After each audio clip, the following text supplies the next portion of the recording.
a little kirtan and sing one bhajan, one prayer. But I didn't bring the book.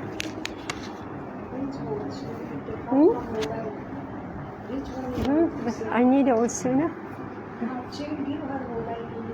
I don't know. Which song you want to sing?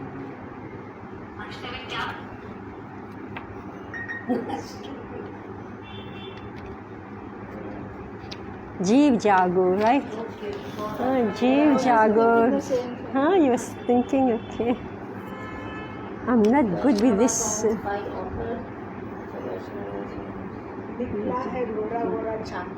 No, Jeev Jago, Jeev Jago. Jeev Jago. All right.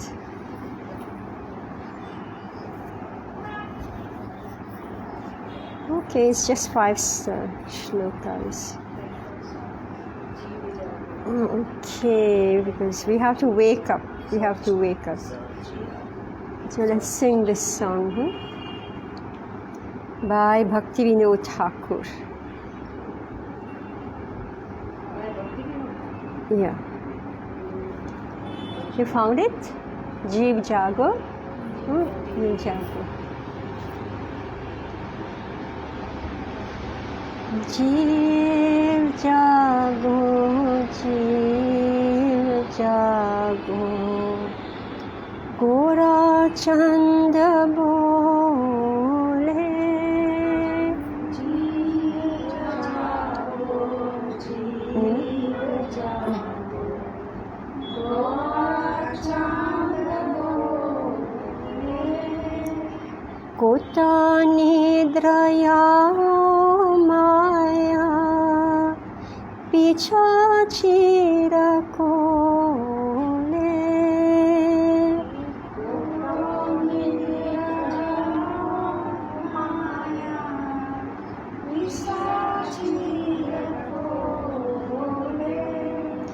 Bhaji भो बोलिया ऐसे संसार भीतरे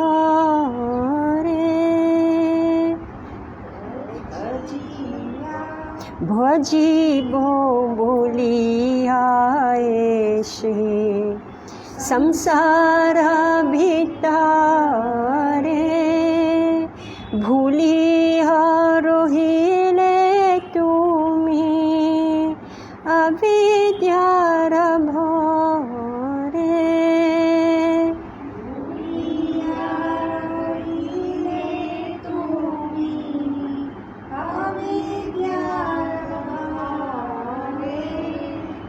তোমারে লইতে আমি হইনু অবতার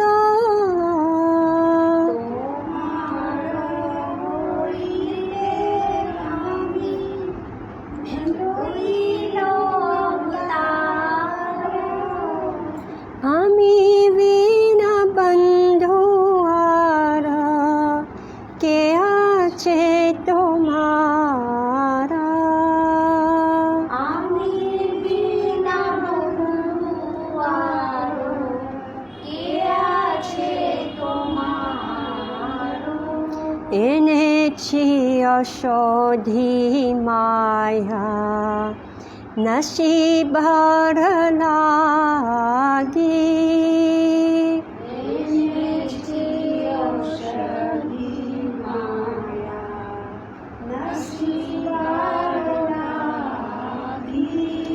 हरि नाम महामंत्र लाओ तुमी मागे हरि नाम महामंत्र लाओ तुमी मागे भक्ति विनोद प्रभु चरणे पड़ी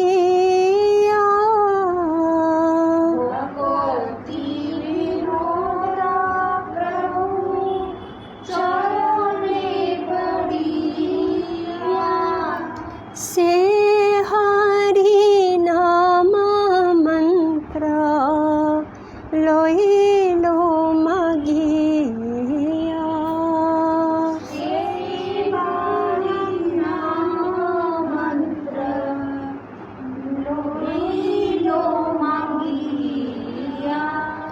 जीव जागो, जीव जागो, गोरा चंद बोले। जीव जागो, जीव जागो, गोरा चंद बोले। होता निद्रया हो माया, पिशाचीर कोले।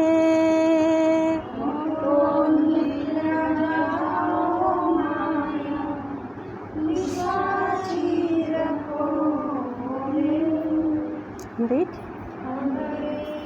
The Lord Gauranga is calling, wake up, sleeping souls, wake up, sleeping souls. How long will you sleep in the lap of the witch called Maya? You have forgotten the way of devotional service and are lost in the world of birth and death.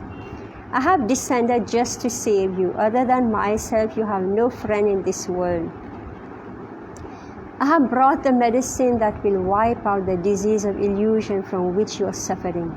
Take this Mahamantra, Hare Krishna, Krishna Krishna, Hare Hare, Hare Rama, Rama Rama, Hare Hare. Srila Bhaktivinoda Thakur says, I fall at the Lord's feet having taken this Mahamantra. So this is our beautiful song. Hare Krishna. Oh my God. Alright, so we are reading from Srimad Bhagavatam 10-5, chapter 7. So we are starting a new chapter, the activities of King Bharat. You read? Hare Krishna, Chapter 7, The Activities of King Bharat. In this chapter, the activities of King Bharat Maharaj, the emperor of the whole world, are described. Bharat Maharaj performed various ritualistic ceremonies, Vedic yagnas, and satisfied the Supreme Lord by his different modes of worship. In due course of time, he left home and resided in Hardwar and passed his days in devotional activities. Being ordered by his father, Lord Rishabdev, Bharat Maharaj married Panchajani, the daughter of Vishwarupa. After this, he ruled the whole world peacefully. Formerly, this planet was known as Ajanabha, and after the reign of Bharat Maharaj, it became known as Bharatvarsha. Bharat Maharaj begot 5 sons in the womb of Panchajani, and he named the sons Sumati, Rashtrabrita, Sudarshana, Avarna, and Dhumraketu. Bharat Maharaj was very rigid in executing religious principles and following in the footsteps of his father. He therefore ruled the citizen very successfully. Because he performed various yagnas to satisfy the Supreme Lord, he was personally very satisfied. Being of undisturbed mind, he increased his devotional activities unto the Lord Vasudeva. Bharat Maharaj was competent in understanding the principles of saintly persons like Narada, and he followed in the footsteps of the sages. He also kept Lord Vasudeva constantly within his heart. After finishing his kingly duties, he divided his kingdom among his 5 sons. He then left home and went to the place of Pulaha known as Pulaha Ashram. There he ate forest vegetables and fruits and worshipped Lord Vasudeva with everything available. Thus he increased his devotion towards Vasudeva, and he ultimately began to realize further his transcendental blissful life. Due to his highly advanced spiritual position, there were sometimes visible in his body the Ashta Sattvika transformation, such as ecstatic, crying, and bodily trembling, which are symptoms of love of Godhead. It is understood that Maharaj Bharat worshipped the Supreme Lord with mantras mentioned in the Rig Vedas, generally known as Gayatri Mantra, which aim at the Supreme Narayana situated within the sun.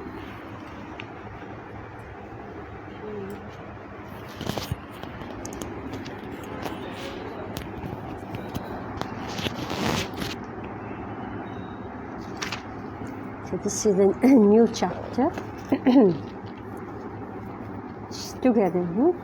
Shri Shuka Uvacha Bharatustu Mahabhagavato Yata Bhagavata Vanitala Paripalanaya Sanchinitistat Anu Shashasna Para Panchani Vishwarupa Duhitaram Upayeme.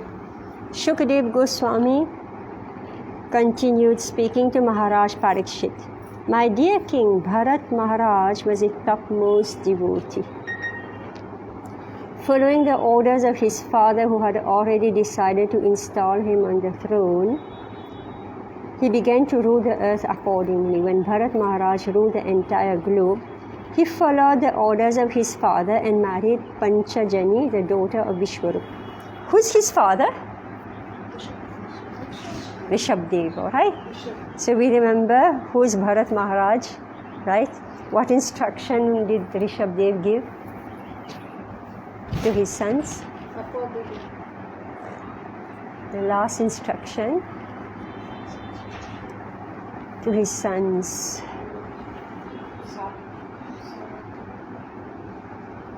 He said, all of you follow Bharat. All of you follow Bharat. Why? Savior, no, he is Bharat Maharaj was very rigid in executing religious principles. Why did Rishabdev told all the sons follow Bharat?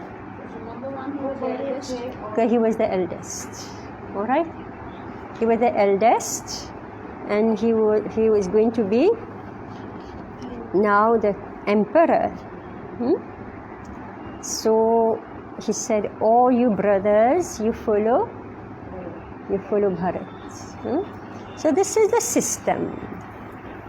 So the system, meaning the junior, they follow the seniors. So he was the eldest son. They were all very qualified.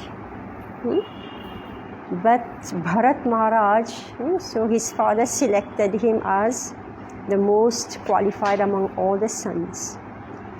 Text 2. Tasya muhava atmajan krishnena nurupam atmana panchajanayam asa bhutadiriva bhuta shukshmani sumatim rashtrabritam sudarshanam avaranam dhumraketum iti. Just as the false ego creates the subtle sense objects, Maharaj Bharat created 5 sons in the womb of Panchajani, his wife. These sons were named Sumati, Rashtrabrita, Sudarshana, Avarana, and Dhumraketu. Text 3. Ajanabham nametad varsham bharatamiti yata arabhya yapadishanti. Formerly this planet was known as Ajanabha Varsh, but since Maharaj Bharat's reign, it has become known as Bharat Varsh. This planet was formerly known as Ajanabha because of the reign of King Nabhi. After Bharat Maharaj ruled the planet, it became celebrated as Bharat Varsh. So we are having different histories, right? Names of, today it's called India. Before it was Hindustan. And before that it was, I don't know what. So this is Bharat Varsh. So depending on the ruler, the name was given. Sabahuvin mahipati pitri pita mahavaduru vatsala taya shve shve karmani vartamana praja swadharmam anuvartamana paryapalayat.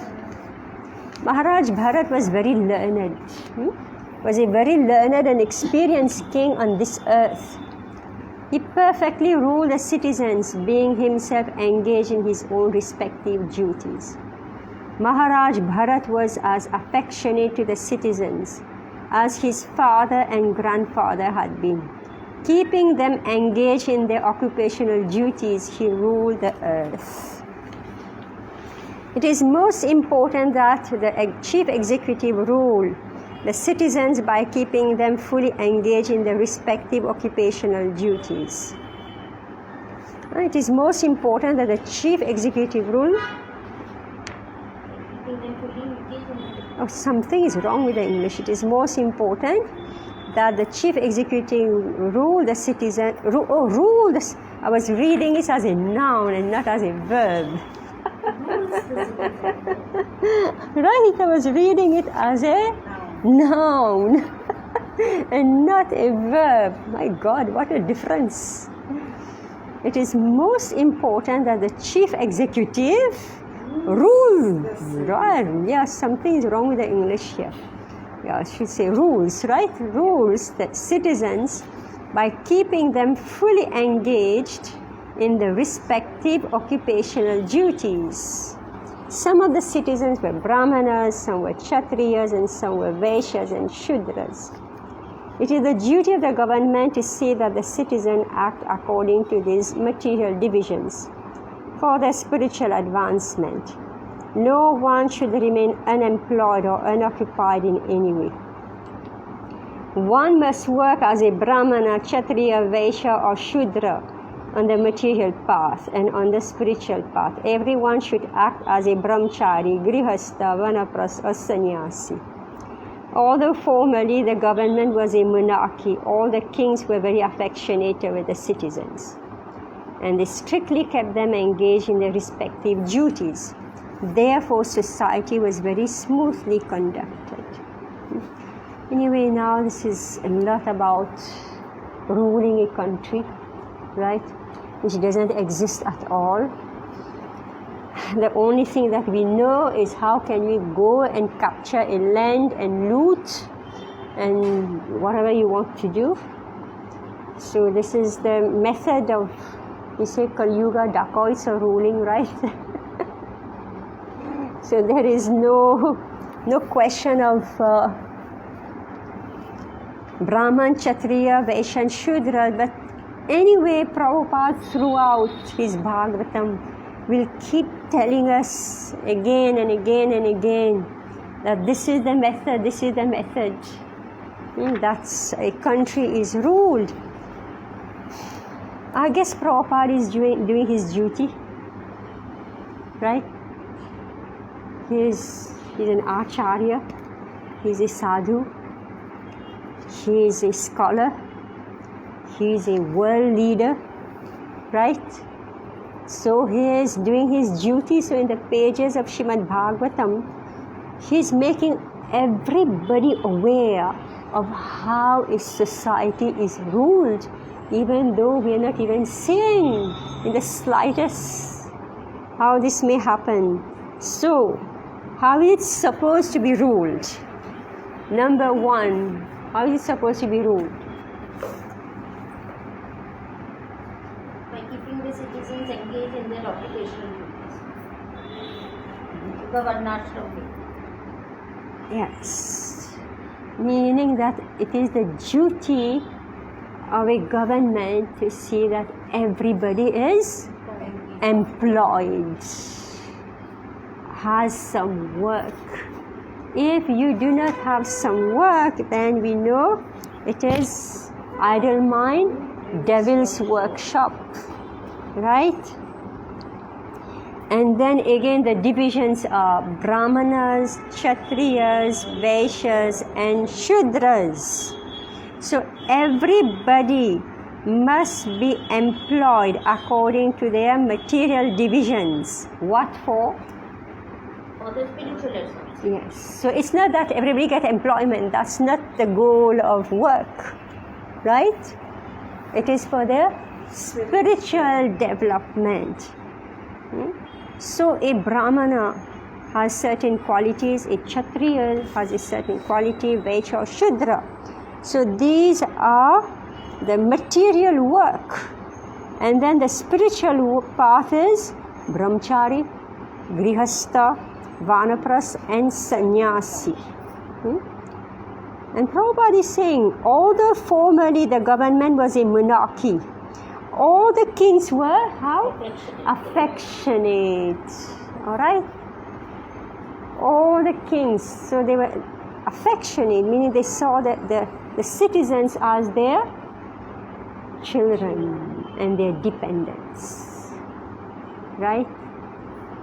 So people don't become crooked. They don't become crooked. So when, like what has happened the last so many centuries, the rulers are not affectionate toward the citizens. They only want to loot. What they say in Hindi? The way the Raja is, that's how the Praja is. What they say? Yatha Raja Tatha Praja. Yes. So if the Raja is not affectionate, if the Raja is exploiting, the Praja will become exactly like them. So this is the sad history of the entire world. If we look at the people, why are the people like this? Right? They have become like their rulers.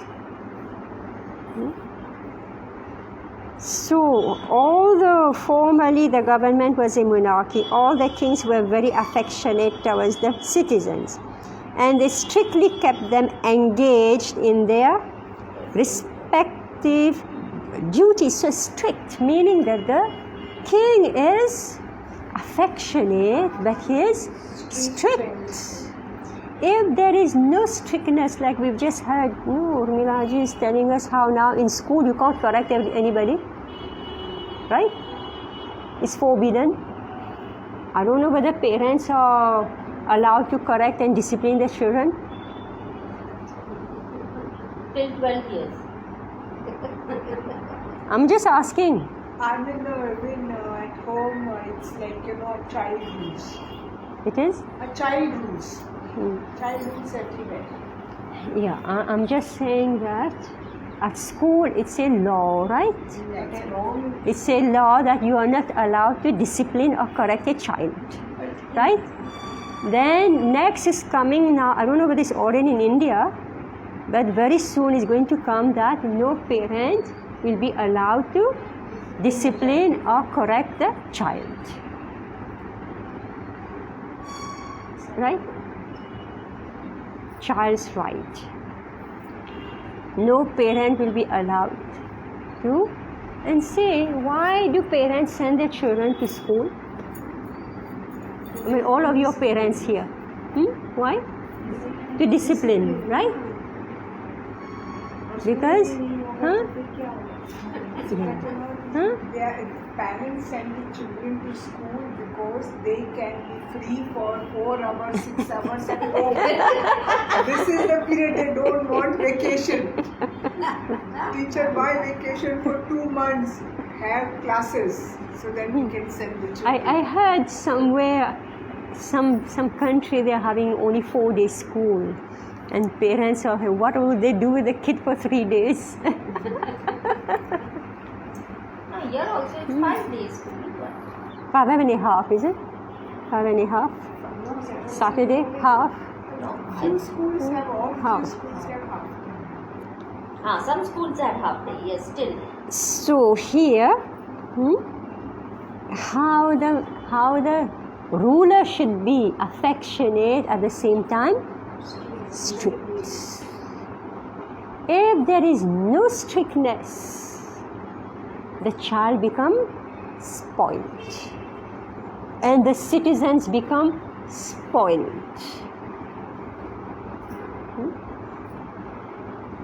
Right? So this is the unfortunate situation right now. Text 5. इच्छे च भगवन्तं यज्ञक्रतुरूपं क्रतुभिरुचावचः Shadhaya ritagnihotra darsha purnamasa chaturmasya pashu somanam prakriti vikriti bhir anusavanam chaturhotra vidhina. With great faith, King Bharat performed various kinds of sacrifice. He performed the sacrifices known as Agnihotra, Darsha, Purnamas, Chaturmasya, Pashu Yagya, wherein a horse is sacrificed, and Soma Yagya, wherein a kind of beverage is offered. Sometimes these sacrifices were performed completely and sometimes partially. In any case, in all the sacrifices, the regulations of Chaturhotra were strictly followed. In this way, Bharat Maharaj worshipped the Supreme Personality of Godhead. Animals like hogs and cows were offered in sacrifice to test the proper execution of the sacrifice. Otherwise, there was no purpose in killing the animal. Actually, the animal was offered in the sacrificial fire to get a rejuvenated life. Generally, an old animal was sacrificed in the fire, and it would come out again in a youthful body. Some of the rituals, however, didn't require animal sacrifice. In the present age, animal sacrifices are forbidden, as stated by Sri Chaitanya Mahaprabhu. Oh, yesterday, I think, or this morning, somebody was trying to recite this verse. So here it is. Ashvamedham gavalam kamalam sanyasam phalapaitrikam devarena situpatim kalo pancha vivirjayat. So what is forbidden is 5 acts of forbidden this age of Kali. The offering of a horse in sacrifice, the offering of a cow in sacrifice, the acceptance of the order of sannyas, no sannyasi, the offering of oblations of flesh to the forefathers. People still do it? In Pitri, they offer flesh, so here it's forbidden. That is Tarpan. Tarpan, yeah. Okay. What you are talking about Pitru Bhakti, which is going on is Tarpan. That is allowed. So, no, this offering of flesh to forefathers, when was that offered? It was there during Pitru Paksh. That's when they were offering. So now it is forbidden. Right? It was allowed previously. Yeah, it was allowed previously. Sorry? Why flesh was? I have no idea. The offering of oblations of flesh to the forefathers, and a man's begetting children in his brother's wife. Such sacrifices are impossible in this age to the scarcity of expert brahmanas or Ritvidyas who are able to take the responsibility. In the absence of these, the Sankirtan Yagya is recommended. Yagya Sankirtane Praya Yajanti Hi Sumedhasaha. After all, sacrifices are executed to please the Supreme Person Godhead. Yagyartha Karmana. Yagyartha Karmana. Such activities should be carried out for the Supreme Lord's pleasure. In this age of Kali, the Supreme Lord in his incarnation of Sri Chaitanya Mahaprabhu should be worshipped with his associates by performance of Sankirtan Yagya, the congregational chanting of the Hare Krishna mantra. This process is accepted by intelligent men. Yagya Sankirtane Praya Yajanti Hi Sumedhasaha. The word Sumedhasaha refers to intelligent men who possess very good brain substance. Text 6. Sampracharat, yes.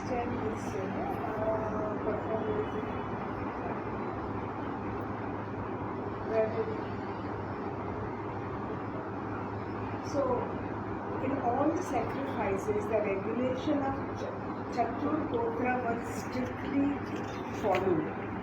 So, what is the regulation of Chatur? I have no idea. It's not given here, right? Yeah. Yeah, I have no idea. There's so many different types of sacrifices. Chatur Hotra means ये होगा चातुर्मास का यज्ञ. चातुर्मास. Okay, let's go in the word to word. Ij, worship, cha also, Bhagavantam, the Supreme Person Godhead. Yagya Kratu Rupam, having the form of sacrifices without animals and sacrifices with animals. Kratu bhi, by such sacrifices. Ucha Vachaya, very great and very small. Shradhaya, with fame. Ahrita, being perfumed. Agnihotra, of the Agnihotra Yagya. Darsha, of the Darsha Yagya. Purnamas, of the Purnamas Yagya. Chaturmasya, of the Chaturmasya Yagya. Pashu Somanam, of the Yagya with animals and the Yagya with Somaras. Prakriti, by full performance. Vikriti bhi, by and by partial performances.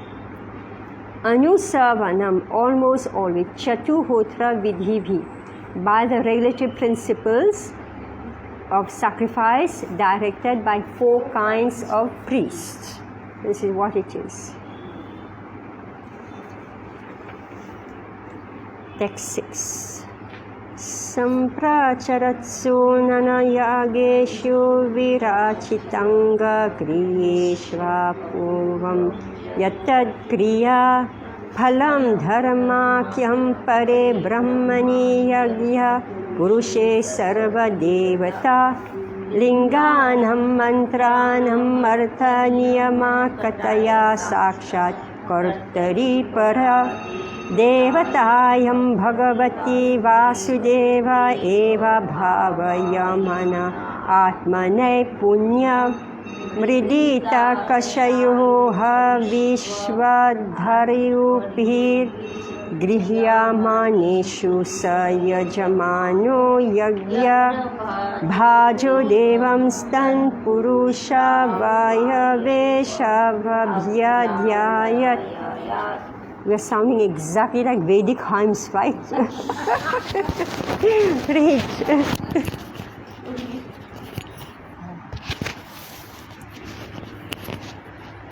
Translation. Okay.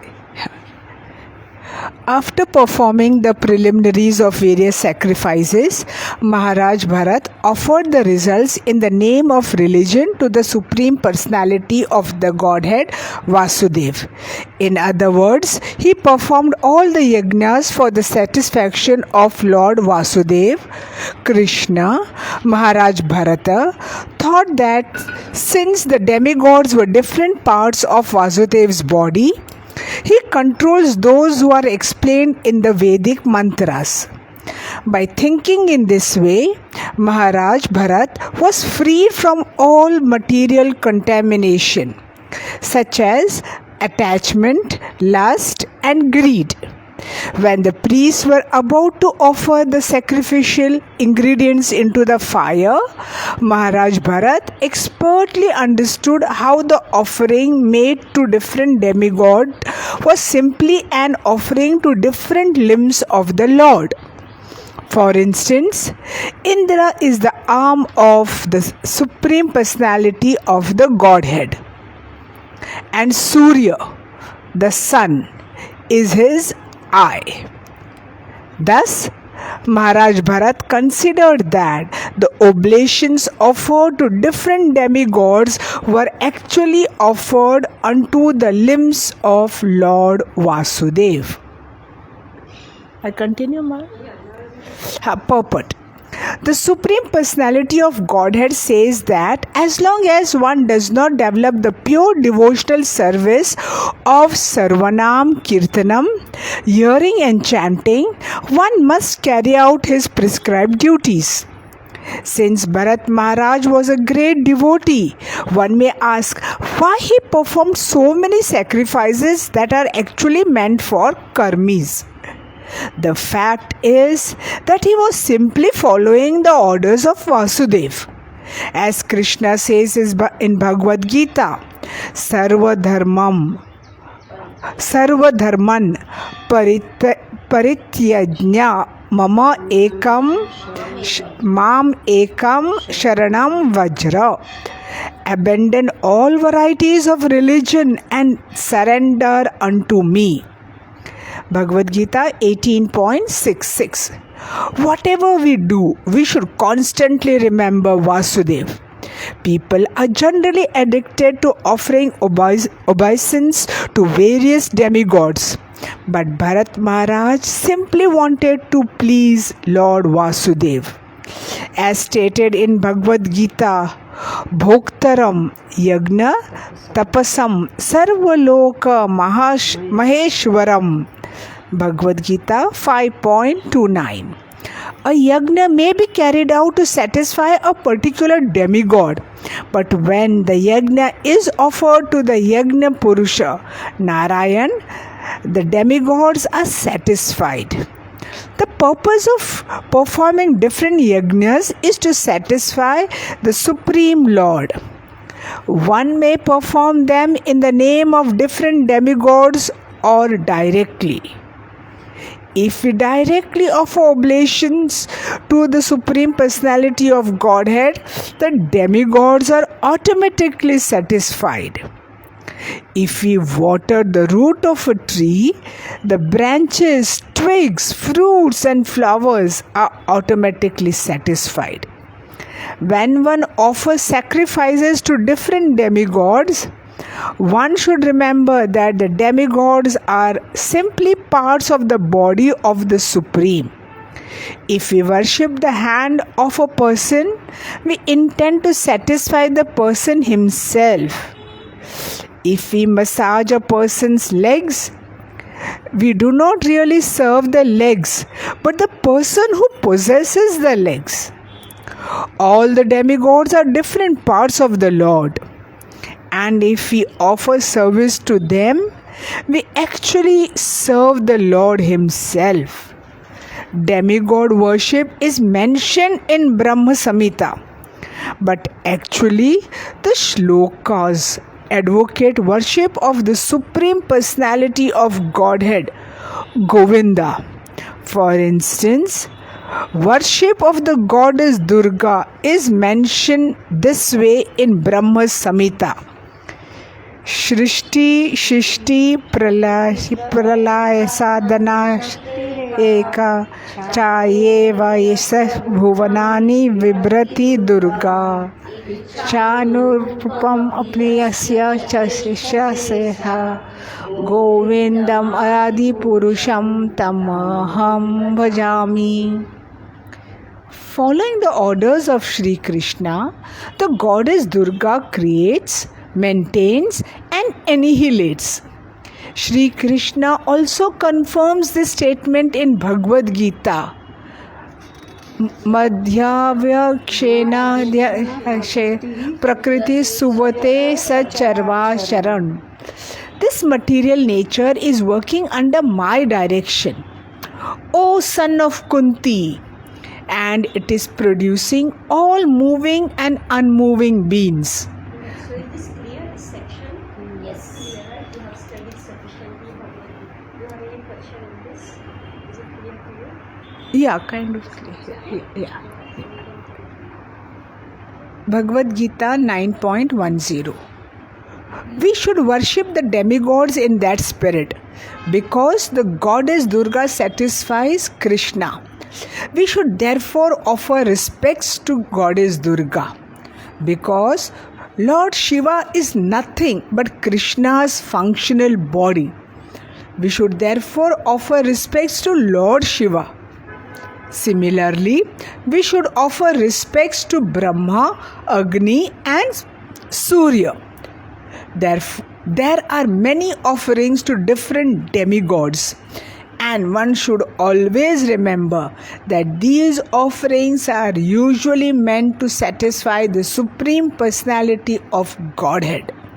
Bharat Bharat Maharaj did not aspire to receive some benediction from demigods. His aim was to please the Supreme Lord. In the Mahabharata, among the 1,000 names of Vishnu, it is said, Yagna Bhuga Yagna Krit Yagnaha, the enjoyer of Yagna, the performer of Yagna, and Yagna itself are the Supreme Lord. The Supreme Lord is a performer of everything. But out of ignorance, the living entity thinks that he is the actor. As long as we think we are the actors, we bring about karma bandha, bondage to activity. If we act for yagna, for Krishna, there is no karma bandha. Yagna harta, karmano nyarta, Netra lokayam karma bandhanaha. Work done as a sacrifice for Vishnu has to be performed. Otherwise, work binds one to this material world. Bhagavad Gita 3.9. Following the instructions of Bharat Maharaj, we should act not for our personal satisfaction, but for the satisfaction of the Supreme Personality of Godhead.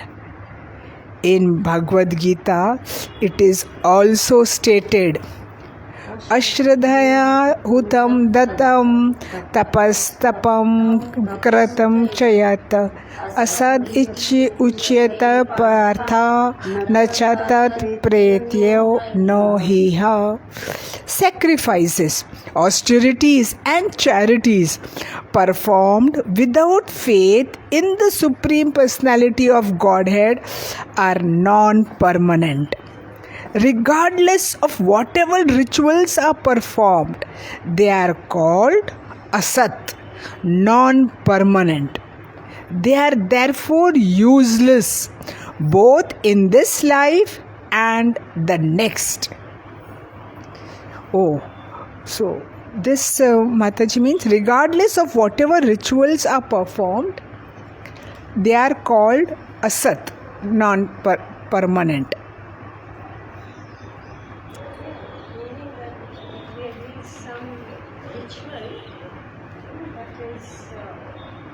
Sacrifices, austerities. This is the chapter 7, which is division of faith, right?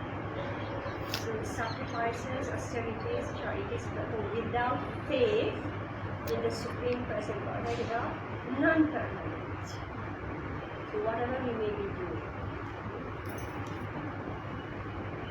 So regardless of whatever ritual or perform, they are called asat because they are not producing any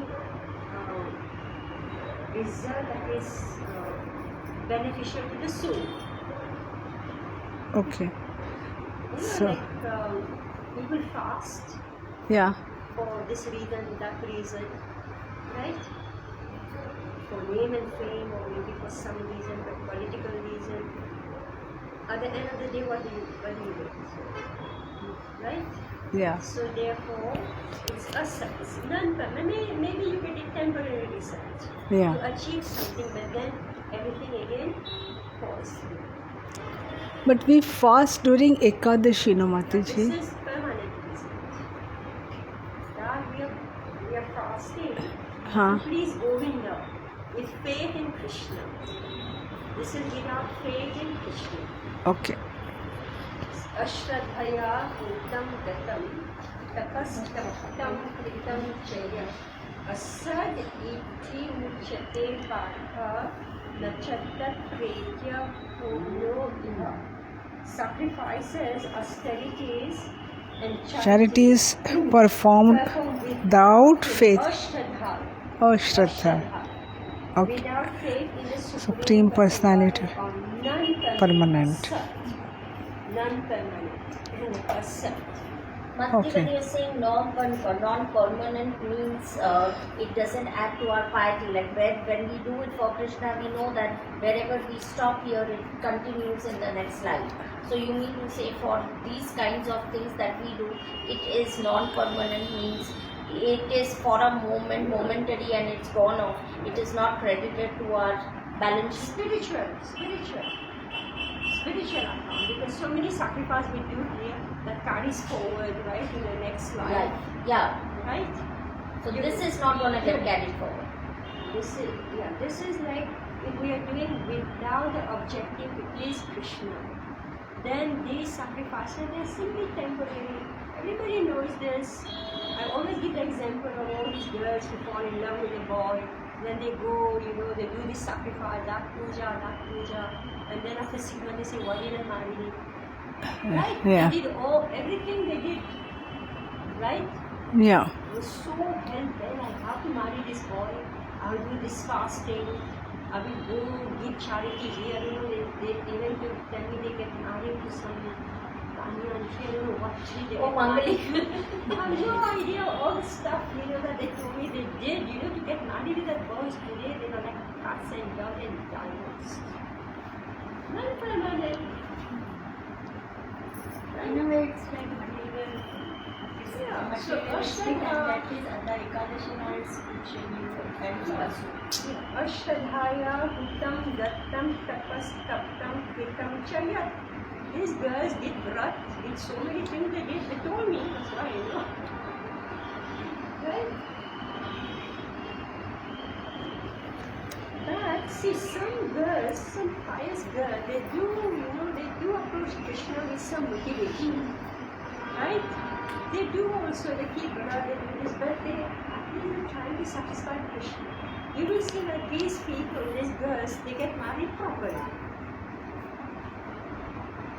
So Krishna satisfied their desire, and it is going on, and they're becoming purified. See the difference? Kings like Maharaj Ambarisha and many other Rajashris who were pure devotees of the Lord simply passed their time in the service of Supreme Lord. When a pure devotee executes some service through the agency of another person, he should not be criticized, for his activities are meant for the satisfaction of the Supreme Lord. A devotee may have a priest perform some karma kand, and the priest may not be a pure Vaishnava. But because the devotee wants to please the Supreme Lord, he should not be criticized.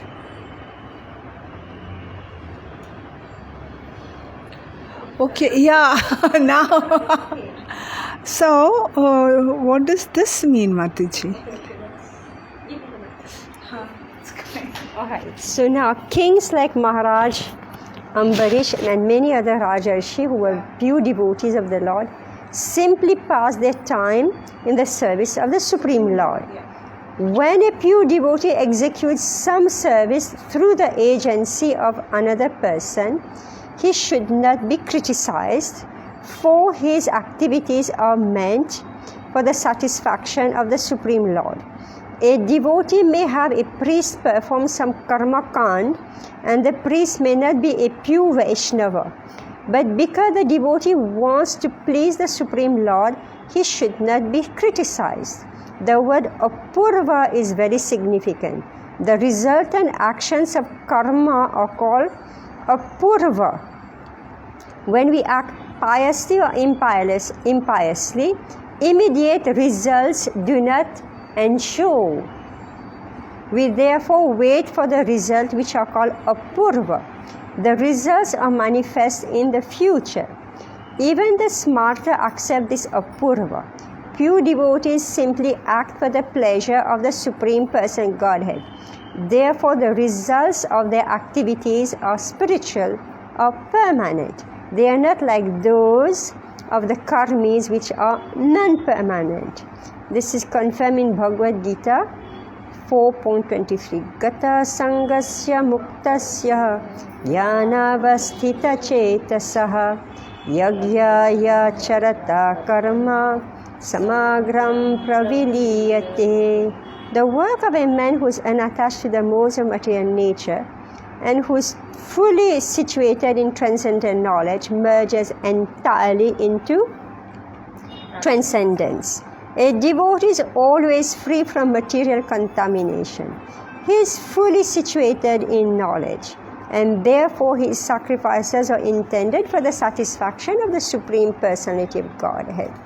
So, the king, he is employing Karmakandiya priests, right? What for? See, the thing is that not everybody is a pure devotee. We have already studied this in the life of Dhruva Maharaj, with King Priyavrat, Prithu Maharaj. All of them, they did this Karmakand, right? And they made the people follow Varnashram Dharma. But we found out how they themselves, at the end, they give up all this and they only focus on devotional service. So that's why Prabhupada is saying that they should not be criticized. If they're employing somebody to do this because they actually want to satisfy the Supreme Lord. Now, Prabhupada didn't tell us to do all this karmakand, step by step. Why?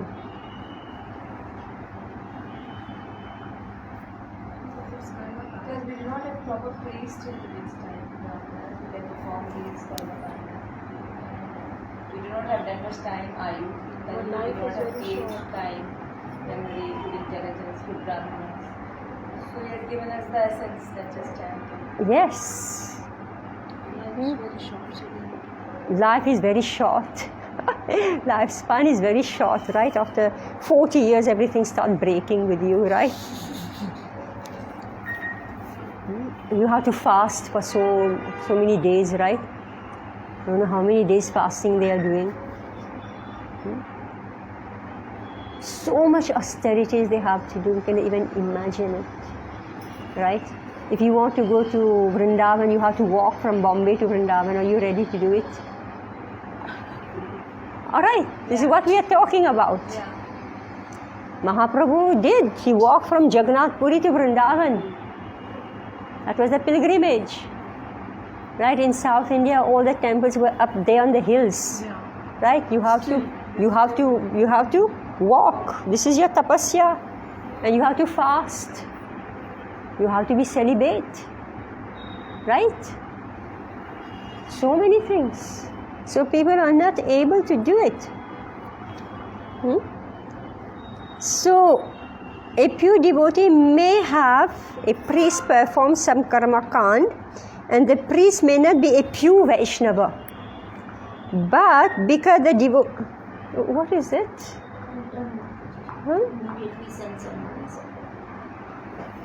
But because the devotee wants to please the Supreme Lord, he should not be criticized. Alright? His intention is to please the Supreme. It's not for him. For himself, he will not do it. But for others, he is doing it. Just like Srila Prabhupada, he got his, the boys and girls, he got them married. Right? This is karmakand, you could say, but it is for the benefit of the person, the spiritual benefit. Grihastha ashram is not part of bhakti, right? It's varnashram dharma, right? It's not bhakti, but it is favorable. It is favorable. So therefore, he should not be criticized. The word apurva is very significant. The resultant actions of karma are called apurva.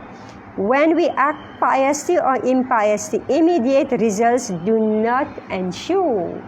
Right? So we do something, when we do some work, whether it is pious or impious, there's bound to be some reaction to it. But it doesn't come immediately.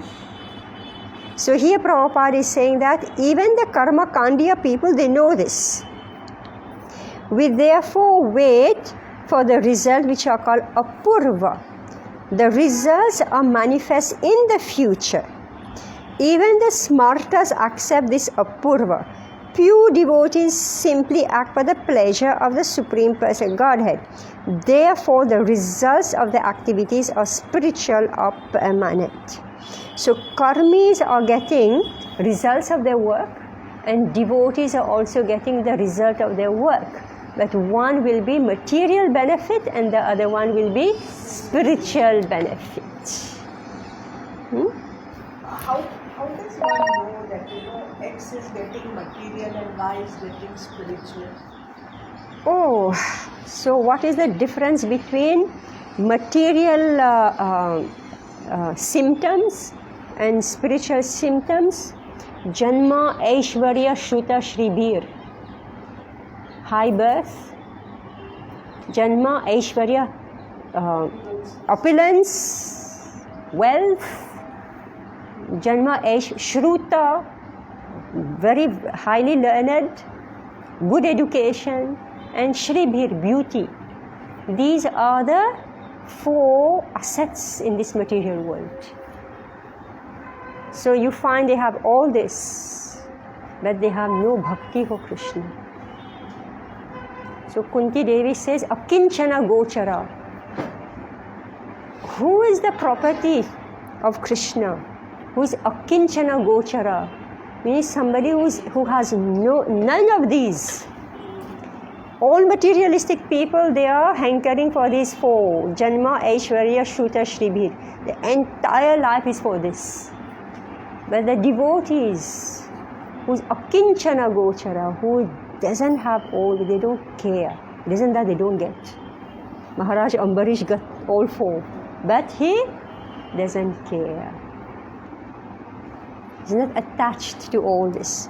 The work of a man who is unattached to the modes of material nature and who is fully situated in transcendent knowledge merges entirely into transcendence. This is the spiritual symptom, meaning he's not dependent on this Janma, Aishwarya, Shruta, Shribir, like the way the entire world is right now.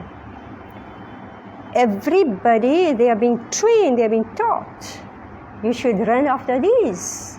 Like you were saying earlier, every parent wants the child to be number 1. You cannot be number 2. Right? Right? Why? Okay. Doesn't matter where you're born. Janma. Aishwarya. We are running after Aishwarya and Shruta. Doesn't matter how you look like. Shribir. Because everybody is not born, princess or prince, right? Shruta means what? Beauty. Shruta, education. Shruta. Shri is Yes. So right now everybody is running after Shruta and Aishwarya. So they're pouring their entire life in these 2. And therefore,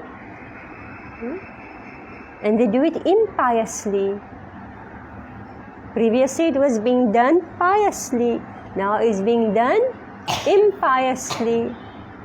So therefore we should expect great calamity. As it's happening. Right? Competition, hatred among people. They don't even know who's their well-wisher. This is the sad situation right now. If you look at the history of India, the way they have been, I just saw this documentary, I think I mentioned it before. So, some province that is highly civilized become uncivilized. Throughout it has happened. Right? So we are in such a situation now, even though you are their well-wisher, that's why we can't give education. That's the main problem. You're not able to give education, ma'am. How much you are struggling? Right? We are not able to give education because the other person doesn't know you are their well-wisher. right? And maybe behavior also is not proper. But even if you are genuine, they do not know you are their well-wisher. But Mataji, this material education without the maturity of the spiritual education, I think that doesn't take human being along with it, which is how it is. You need the spiritual education so that you know how to use your material education correctly. Yeah, I just heard Prabhupada say that, these 26 qualities of a devotee, because that's what we are talking about, right? Good behavior. 26 qualities of a devotee. So he said, if you become a devotee, automatically you develop these qualities. Automatically. Because you are pouring water, the root, right? So you are connecting with Krishna. So automatically you will develop those good qualities.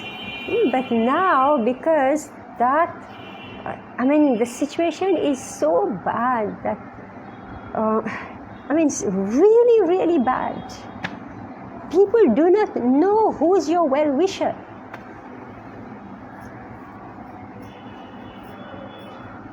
It is only take advantage. Just take advantage. It's wild. Whatever I have experienced so far, it's completely wild. Is it true? Yeah. But still Prabhupada said we must preach. Right? So we must preach.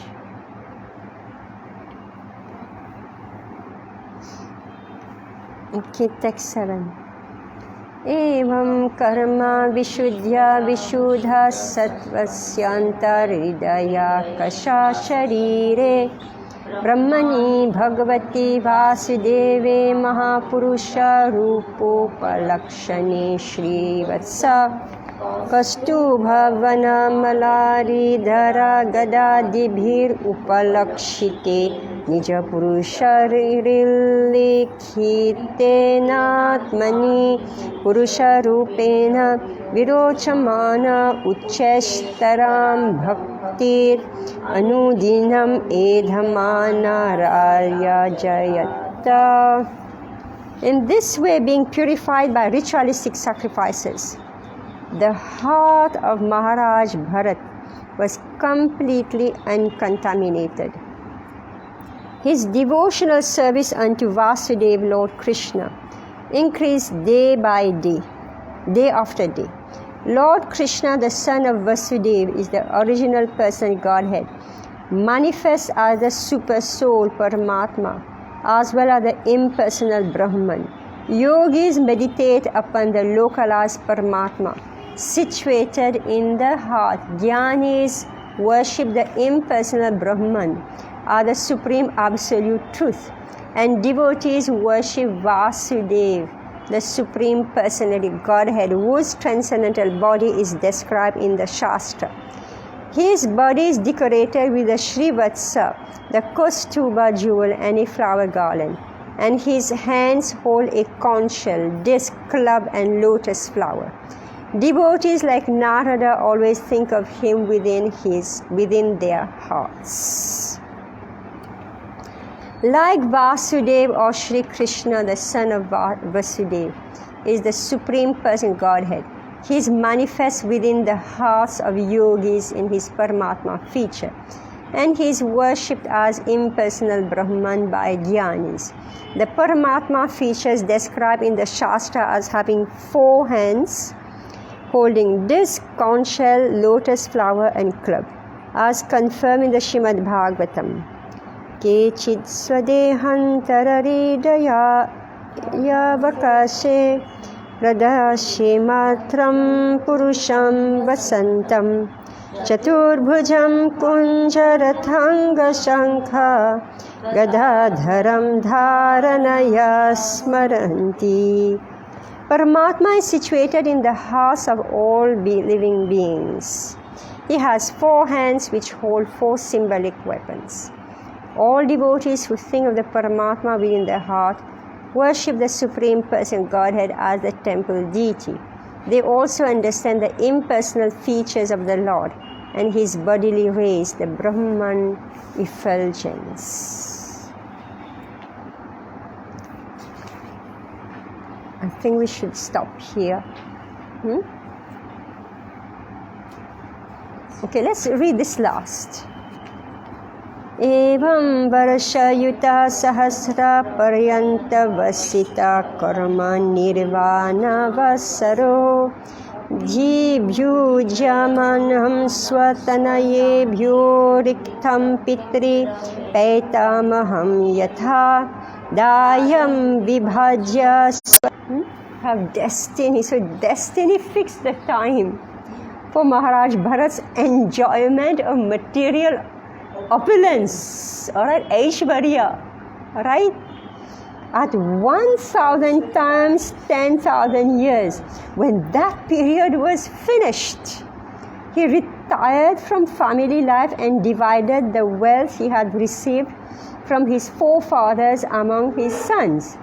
He left his paternal home, the reserve of all opulence, and started for Pulahashrama, which is situated in Haridwar. The Shalagram Shilas are obtained there. What is the meaning of Buddha Ashram? It's a place, right? It's a place near Haridwar. Pulahashram, which is situated in Haridwar. According to the law of Daya Bhak, when one inherits an estate, he must hand it over to the next generation. Bharat Maharaj did this properly. First, he enjoyed his paternal property for 1,000 times 10,000 years. At the time of his retirement, he divided this property among his sons and left for Pulaha Ashrama. So, meaning the inheritance has to go to the person who has sons. Right? This is how it works. Because then it will get transferred to the next generation. So, just see, destiny is so powerful. I was going to say strong, but Mirabai said powerful. Even my grandfather, when he handed over Ganpati, the ancestor Ganpati, he did not give it to my father because 2 daughters. So it will go out of the Pai family. He gave it to my father's younger brother because he has 2 sons. So he was very clear. After me, this will go to him. And what about those who don't have sons? I see that time there was not a question. No? They had. The question is for our generation. Who don't have sons? What do you do? Yeah. So there are many things that we need to answer. The questions which our forefathers had answers. Yeah. And just see now, this is destiny. The point is that destiny. Yeah. Meaning, whatever you may do, finally, destiny will catch up with us. Time. Time will catch up with us. Go with सबको partner. How much ever you do, whatever. But then that's what it said, do good karma. Yes. So that